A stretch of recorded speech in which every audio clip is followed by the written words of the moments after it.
The forests of the eastern United States are largely dominated by oak species. These are rich and diverse forests that support large amounts of North American species, as well as migrating neotropical bird species. Historically, these forests have been supported and maintained under both the climate of the region and land use practices, specifically burning by Native Americans. However, this area is undergoing rapid climatic and ecological change.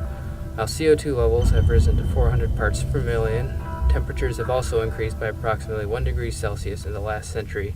Precipitation patterns have varied. While the climate has changed, so have the land use practices. Natural and Native American burning, which in the past shaped the landscape, have all but disappeared from this region. These changes can especially be noted in the east, where changes are not uniform across the entire range. The culmination of these variables can be seen in the changes in growth patterns and productivity of forests in the eastern United States. As fire has decreased as a natural process, the number of oak in the eastern forest has dropped, while giving rise to non-fire adapted species such as red maple and beech.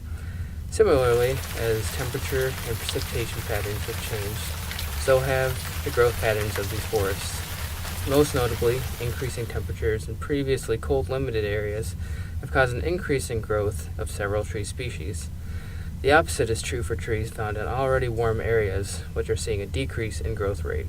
This is paired with the movement of seedling establishment to higher elevations and further north due to changing idealized temperature and moisture conditions.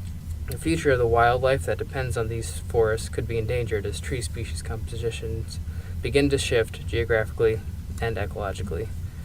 These changes can be measured in several ways. First, increment cores can be taken to evaluate how much trees of a certain area are increasing or decreasing growth.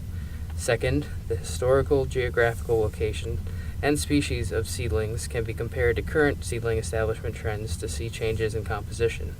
And finally, the overall productivity of vegetation can be evaluated for changes using techniques such as the Normalized Difference Vegetation Index.